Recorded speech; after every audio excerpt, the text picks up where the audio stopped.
진짜 영광이 있습니다. 그리고 가짜 영광이 있거든요. 근데 진짜 영광과 가짜 영광의 차이가 무엇인가? 가짜 영광은요, 뭔가가 있어야지 누릴 수 있는 영광입니다.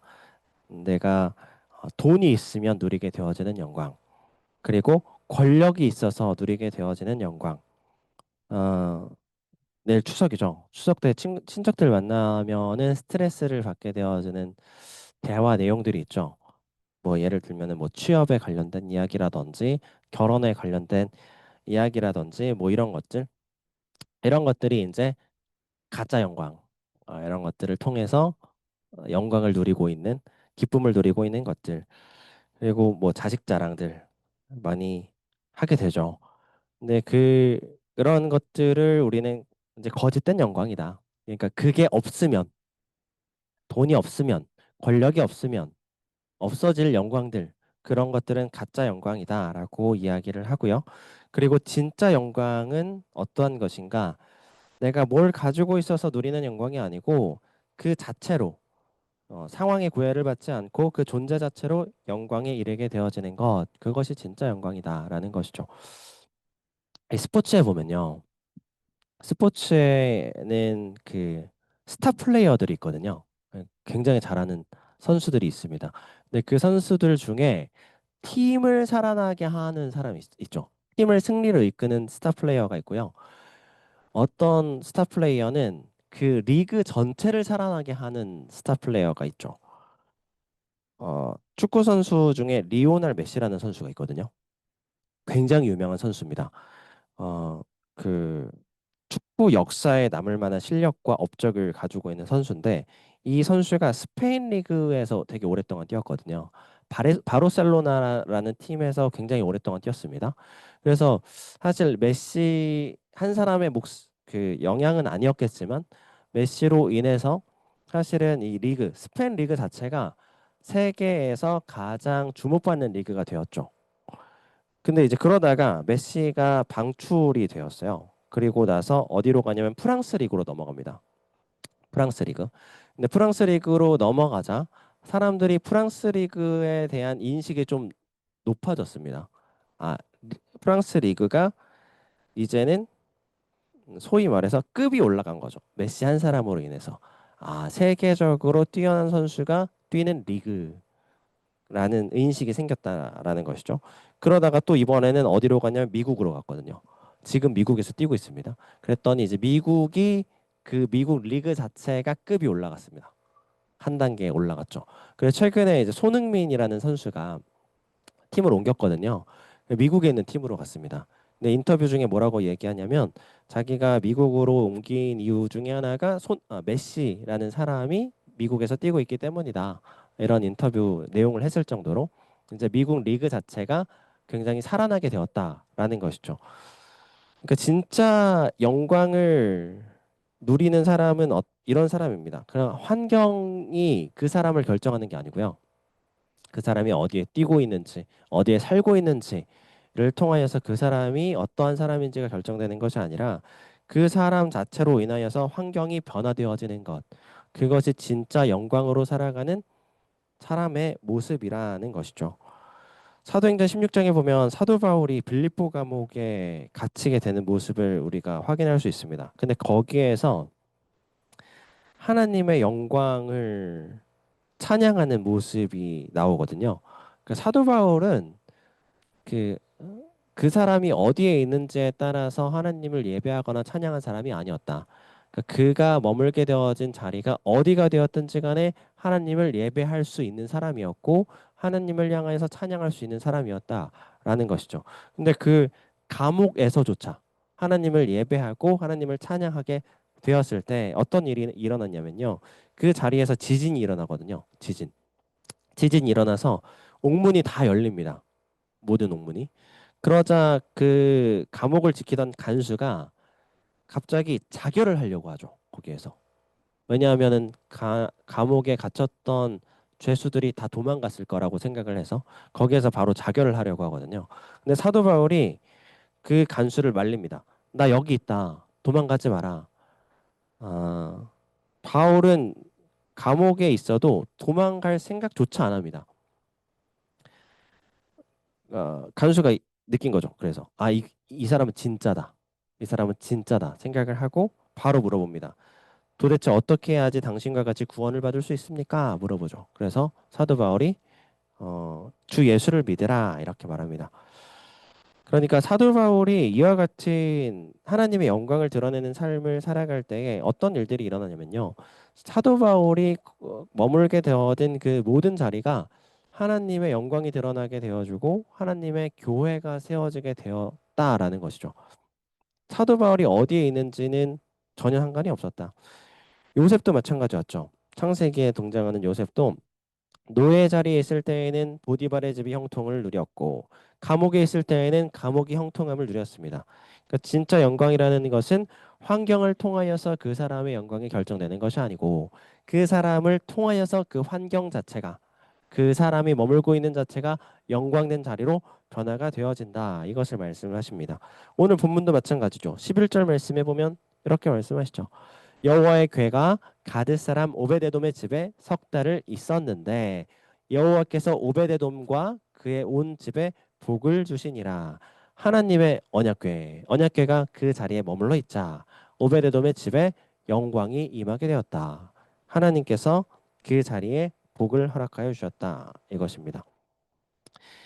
아, 그러므로 우리의 삶에 무엇이 있으면 되냐면 진짜가 있으면 됩니다. 내 삶에. 내 삶에 진짜가 있는가? 내가 거짓된 것을 붙들고 살아가면서 영광을 누리는가? 아니면 내가 진짜를 붙들고 살아가면서 영광을 누리면 살아가는가? 이것을 우리의 삶에 확인하고 진짜만을 붙드는 삶을 살아야 한다라는 것입니다.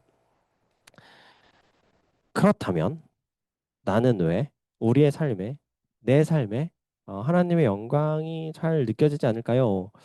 이런 생각이 들 수 있습니다. 하나님의 영광이 내 삶에 온전히 머물지 못하고 그것이 잘 드러나지 않는 이유가 무엇이냐면요. 하나님의 말씀 안에 우리가 온전히 머물러 있지 않기 때문입니다. 계속 반복되는 이야기죠.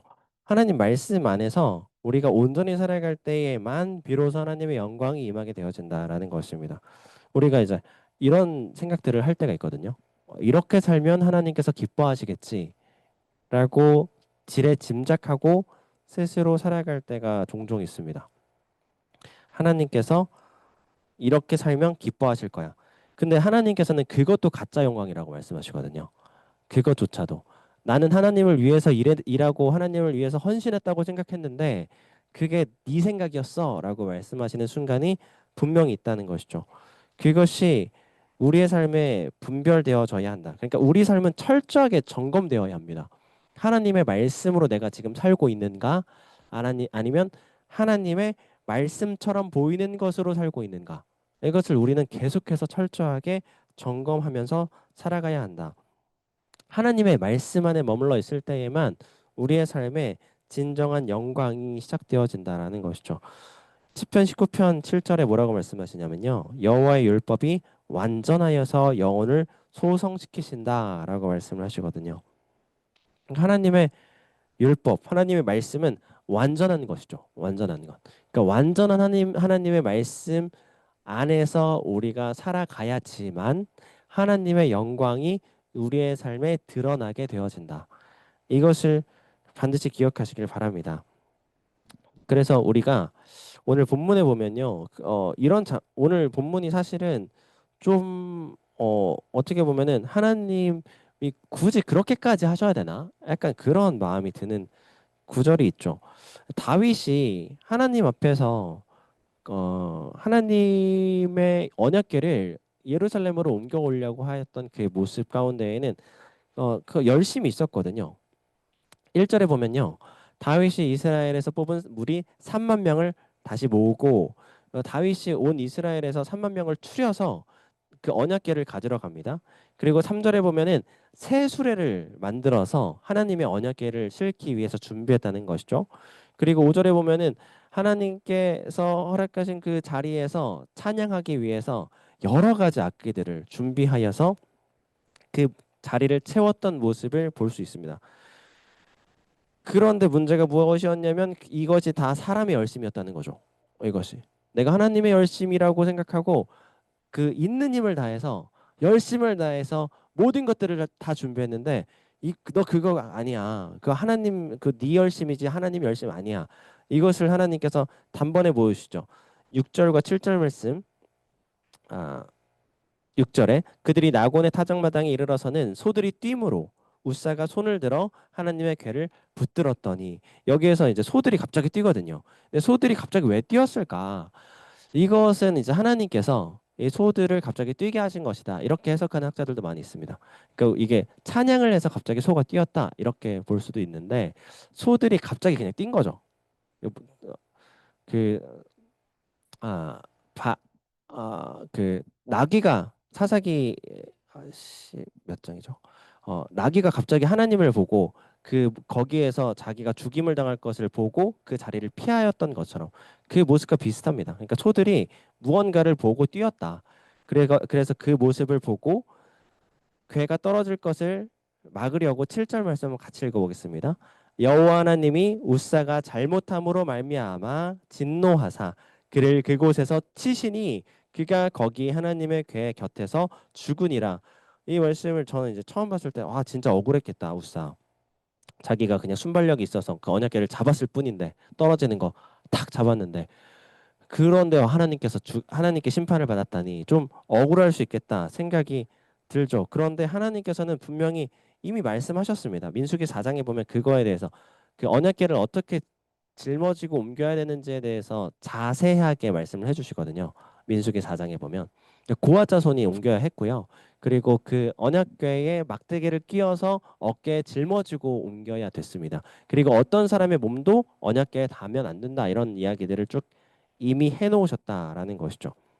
그런데 그 말씀대로 그들이 언약궤를 옮기지 않았다. 중요한 것은 무엇이냐면 우리가 사람의 열심으로 신앙생활을 하는가 아니면 하나님의 열심으로 신앙생활을 하는가 이것이 사실은 굉장히 중요합니다. 어, 그래서 사실은 오히려 초신자에게 주시는 은혜가 갑자기 팍 부어질 때가 있습니다.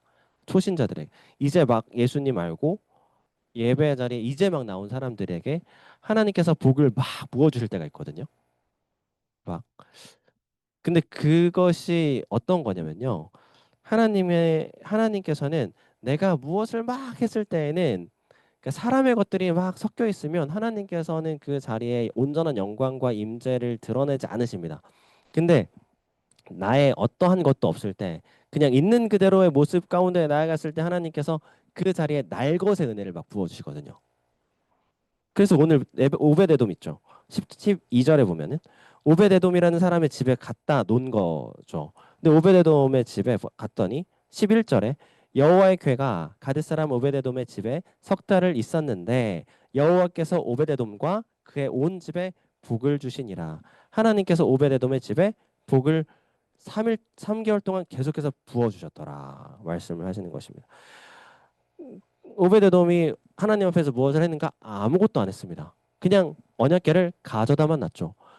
다윗은 하나님의 언약궤 앞에서 힘을 다해서 찬양하고 거기에서 예배도 드리고 거기에서 그것을 옮기기 위해서 새 수레도 만들고 하나님 앞에서 사람의 열심을 다했으나 거기에서는 어떠한 복도 임하지 않고 거기에선 심판만 임했을 뿐인데 아무것도 하지 않은 오베데돔의 집에는 하나님의 영광이 임하였더라.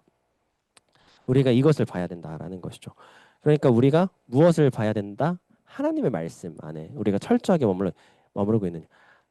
하나님 말씀 안에서 살아가지 않는다면 아무것도 안 하는 게 차라리 낫습니다. 아무것도 안 하고 가만히 있으면 하나님께서 날것의 은혜라도 막 부어주시거든요.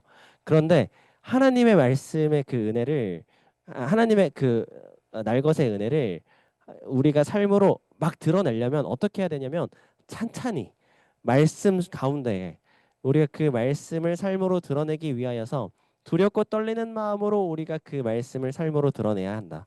그러니까 우리가 다시 말씀으로 돌아가야 한다. 그래서 이와 오늘 동일한 본문이 어디에 나오냐면 이 평행 본문이라고 해서요. 어, 사무엘상 6장 말씀이 역대상 13장과 15절에 나오거든요. 근데 나중에 이제 뭐 혹시 집에 가서 돌아가셔서 보시면은 역대상 15장에 보면요. 그래서 다윗이 어떻게 다시 하나님 말씀 앞에서 찬찬히 그 하나님의 언약궤를 옮길지 준비하는 과정에 대해서 말씀을 쭉 하십니다. 역대상 15장에 가서 보면. 그리고 이제 다시 준비를 하고 하나님 앞에서 잘 준비를 해서요. 다시 행진을 시작하였다.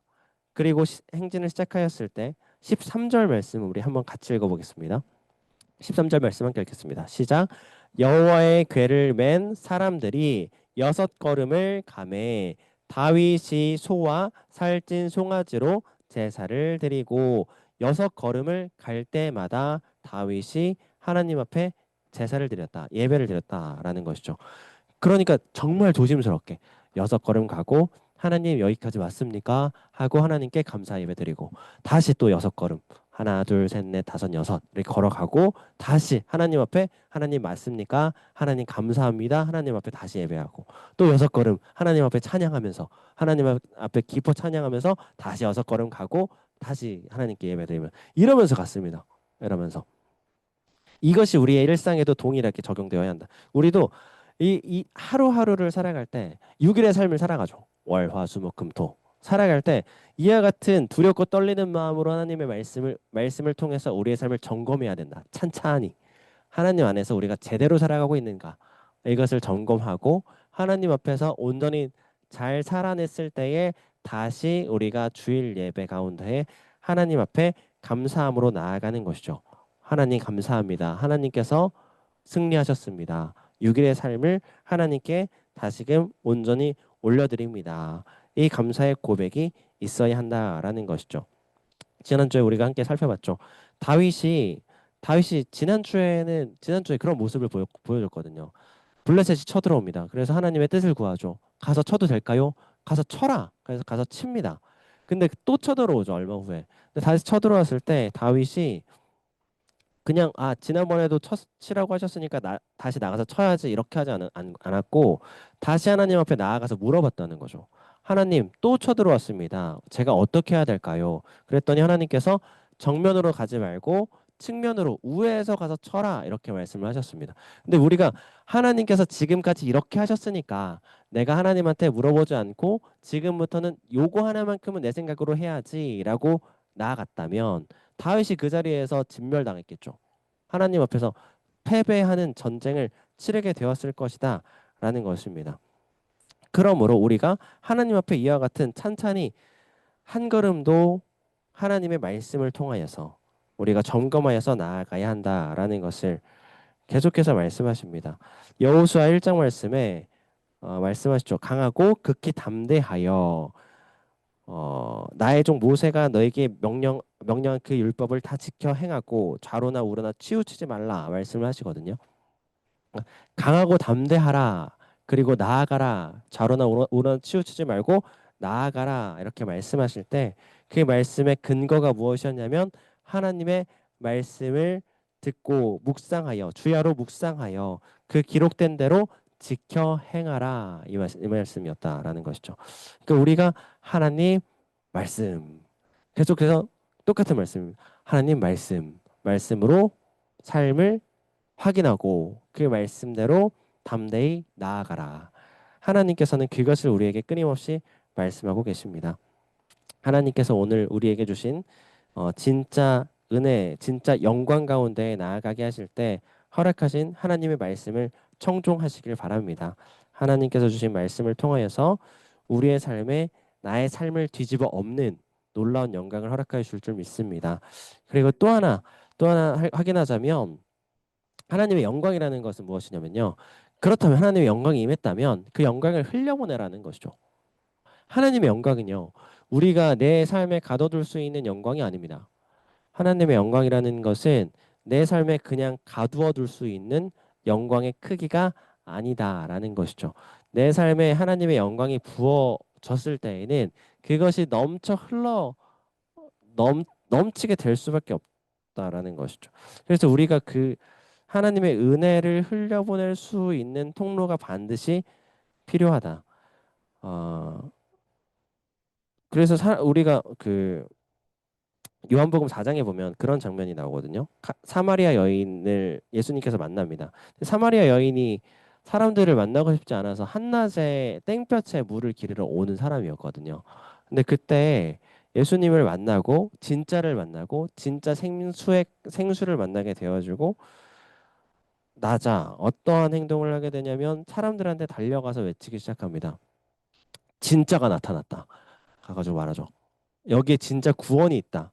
진짜 메시아가 나타났다. 달려가서 외치기 시작합니다. 우리한테 주신 구원과 영광이라는 것은 무엇이냐면요. 하나님께서 내게 주신 그 영광을 통해서 내가 그 전하고 선포하고 외칠 수밖에 없게 만드시는 진짜 영광이라는 것이죠. 그래서 오늘 본문의 말씀도 다시 돌아가서 보자면 17절 말씀에 뭐라고 말씀하시냐면요. 17절 말씀에 함께 읽겠습니다. 여호와의 궤를 메고 들어가서 다윗이 그것을 위하여 찐 장막 가운데 그 준비한 자리에 그것을 두매 다윗이 번제와 화목제를 여호와 앞에 드리니라. 18절 다윗이 번제와 화목제 드리기를 마치고 만군의 여호와의 이름으로 백성에게 축복하고 그러니까 하나님께서 주신 그 영광과 그 은혜를 백성에게 흘려보냈다라는 것이죠. 그리고 20절 말씀엔 또 뭐라고 말씀하시냐면요. 다윗이 자기의 가족에게 축복하러 돌아오매 여기까지 읽겠습니다. 그러니까 다윗이 자신에게 허락하신 하나님의 그 영광과 축복을 백성들에게 흘려보내고 가족들에게 흘려보내는 그 모습을 우리에게 보게 하십니다. 그러니까 복이라는 것은 바로 이런 것이죠. 하나님 앞에서 하나님께서 내게 주신 복이라는 것은 이와 같은 영광입니다. 우리가 이제 추석을 맞이해서 많은 가족들을 또 만나게 되어질 텐데, 그래서 우리가 이런 마음이 있어야죠. 친척들을 만나면요, 사람들을 만나면, 아, 내가 지금 누리고 있는 복을 이 사람들에게 전 전해야 돼 이게 아니라 그냥 전달되어지는 거야라고 생각하면 됩니다. 만나면 그냥 그 영광이 이렇게 흘러 넘치는 거죠 그 사람한테.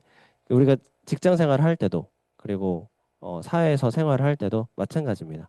우리가 만나는 사람들을 하나님께서는 그냥 나를 통하여서 그 사람을 복되게 하신다. 우리를 나에게만 영광을 허락하시는 게 아니면 내 삶을 겨우 구원하시기 위해서 하나님께서 나에게 영광을 주신 게 아닙니다. 내 삶을 통해서 다른 사람을 살리기 위해서 나에게 영광을 허락하여 주셨다는 거죠. 내 공동체를 살아나게 하시는 역사를 하나님께서 허락하여 주셨음을 반드시 믿으시길 바랍니다.